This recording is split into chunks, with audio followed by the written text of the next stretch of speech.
Fala pessoal, beleza? Como é que vocês estão? Espero que todos vocês estejam bem.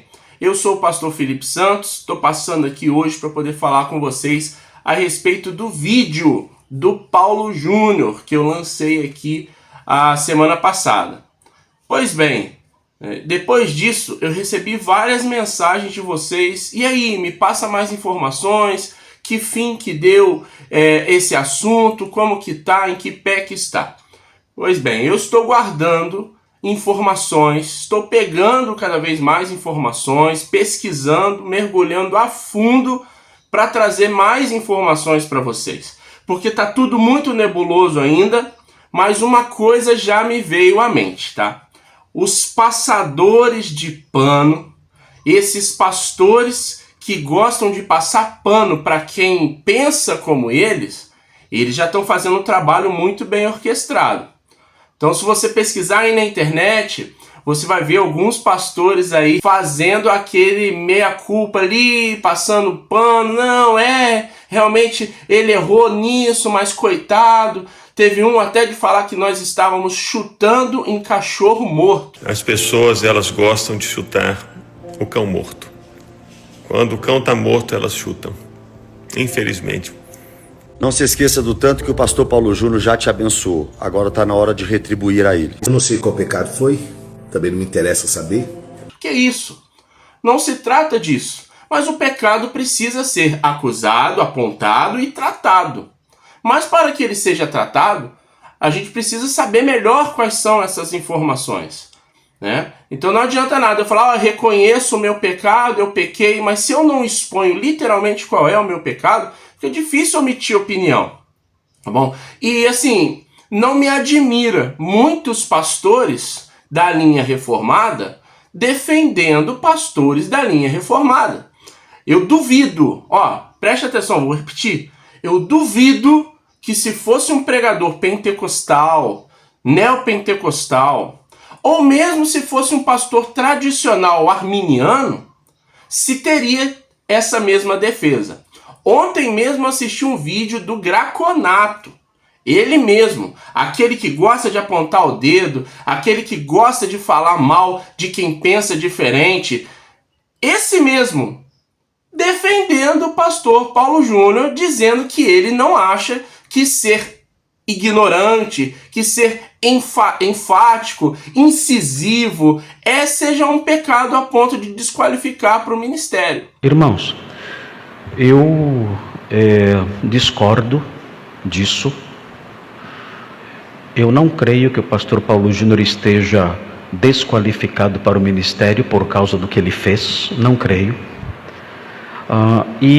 No entanto, acredito que até por causa da fragilização emocional decorrente da doença, ele tomou essa decisão. Não sei se a igreja, os líderes da igreja também o obrigaram a isso, não sei. Eu acredito, a minha visão, não falei mais com ele depois que ele esteve em casa, mas a minha visão é que ele poderia talvez pedir um período de descanso maior, ou aproveitar esse período que os médicos deram de 3 meses para rever tudo isso e se comprometer a uma mudança caso a sua severidade seja realmente uma severidade muito grande. Eu não conheço o dia a dia dele na igreja, não sei,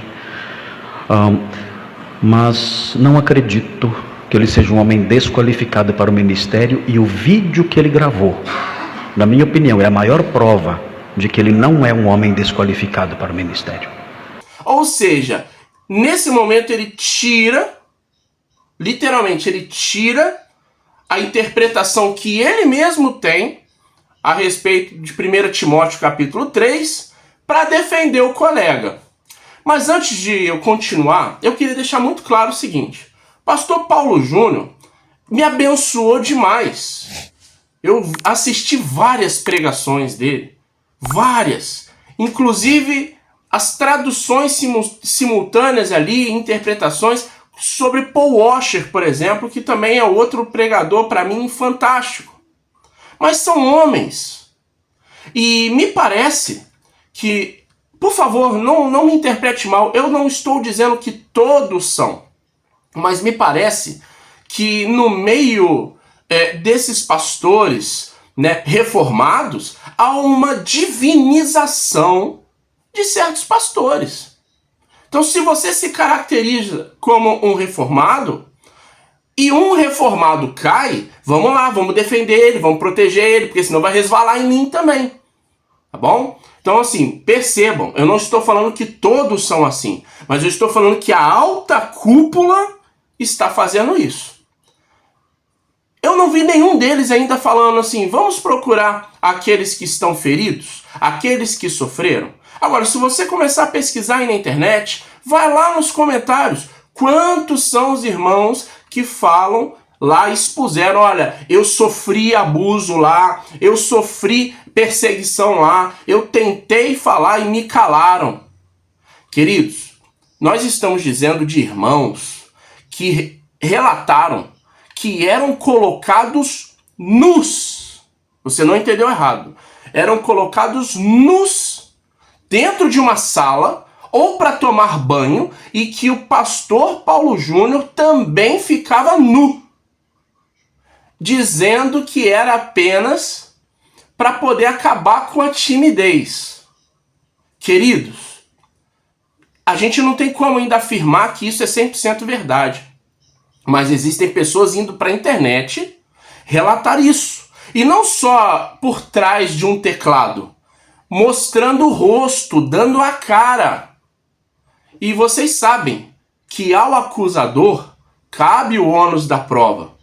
Se essas pessoas estão gravando vídeos dizendo que passaram por isso, eles podem provar, eles têm como provar. Então eu tô vendo um monte de pastor, porque gosta do pastor Paulo Júnior, gosta das pregações dele, defendendo e passando pano. Um deles, inclusive, agora, eu assisti o vídeo dele ontem, falando, não, porque eu estive com o pastor Paulo Júnior uma vez no aeroporto e ele me pareceu ser um cara extraordinário. Uma vez! E quem já viajou sabe. Se ficou com ele no aeroporto, ficou 1 hora, no máximo. Para agora passar pano para alguém que ficou 13 anos sofrendo? Outros levantamentos, eu estou dizendo tudo que eu estou levantando na internet, de que o pastor Paulo Júnior, ele mesmo se colocou no cargo de pastor, que deu uma rasteira no pastor anterior, que era um pastor mais velho, um pastor com menos experiência, e ele derrubou o outro pastor. Então, assim, ele viciava as pessoas, ele e o corpo da igreja ali, desses jovens, a dependerem emocionalmente e espiritualmente dele. Lembrando, pessoas sem base bíblica, algumas delas, pessoas longe de suas famílias, pessoas jovens, muito jovens, né? Porque os primeiros obreiros da Igreja Vida, eles eram discipulandos de Paulo enquanto esportistas do basquete de Franca, do clube de Franca. Então, muitos desses obreiros eram jogadores de basquete ou de vôlei de lá, porque Paulo Júnior, antes de ser pastor, né, se eu não me engano, ele filmava as gravações, ele tinha acesso a essa parte ali do Esporte Clube de Franca, né, e ele fez parte de uma igreja, e eu tive uma amiga na faculdade que frequentou a Igreja Vida antes da gente, e eu contei para ela, né, que a gente estava indo lá, e ela falou, olha, toma cuidado, né, também da Igreja Batista, inclusive essa amiga minha, ela era da Aliança Bíblica Universitária, e ela falava, toma cuidado, é uma igreja que se fala o que se quer ouvir.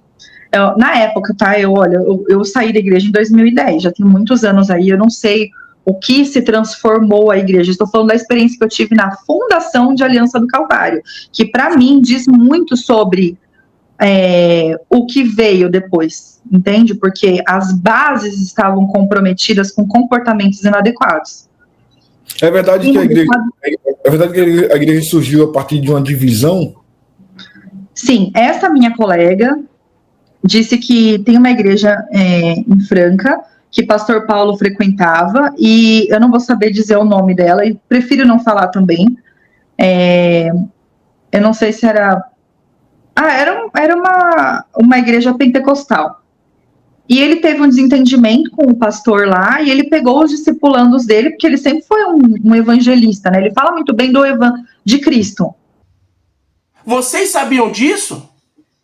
Vocês sabiam disso para agora estar defendendo o pastor Paulo Júnior?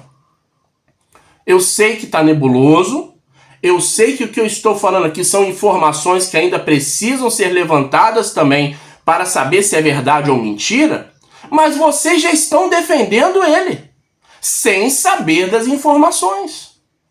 Então preste atenção. Meu canal é pequeno. Eu não sou ninguém na internet, não. Sou pastor de uma igreja pequena. São 35 membros, que aos olhos humanos não é nada. Mas nós sabemos que para Deus não existe isso. É noiva de Cristo. Mas uma coisa eu preciso dizer. O que vocês, alguns pastores da alta, calvinistas, reformados, ditos reformados, o que vocês estão fazendo é muito errado. O que vocês estão fazendo é passar pano para alguém que, quiçá, pode ter feito coisas terríveis e vocês estão passando pano, e depois eu quero ver se vocês vão ter coragem de ir à internet e falar: eu pequei porque eu defendi um devasso, eu pequei porque eu defendi alguém que estava perdido e levando pessoas para a perdição. Porque ele, se tudo que foi dito for comprovado, o que esse homem fez, ele desviou muitos da fé. Então tome cuidado ao você ainda assim querer defender um pastor como o pastor Paulo Júnior. Aguarde, eu estou falando, no outro vídeo eu disse e eu repito, aguarde, deixa a poeira baixar, para depois omitir opinião. Vocês estão vendo que hoje aqui, ó, tá sendo cara a cara, sem edição, eu não tô com texto nenhum, mas é porque eu estou respondendo àqueles que estão me pedindo. Pastor, e aí? Em que passo tá? Eu que sou pequeno, tô buscando informações. Esses que são grandes, não, eu tenho que defender porque ele pregou na minha igreja. Eu tenho que defender porque eu preguei na igreja dele. Eu tenho que defender porque tem foto minha com ele na internet. Cuidado. Cuidado. Eu não estou afirmando, mas uma coisa é certa. Vocês podem estar defendendo um lobo na pele de cordeiro. Muito cuidado.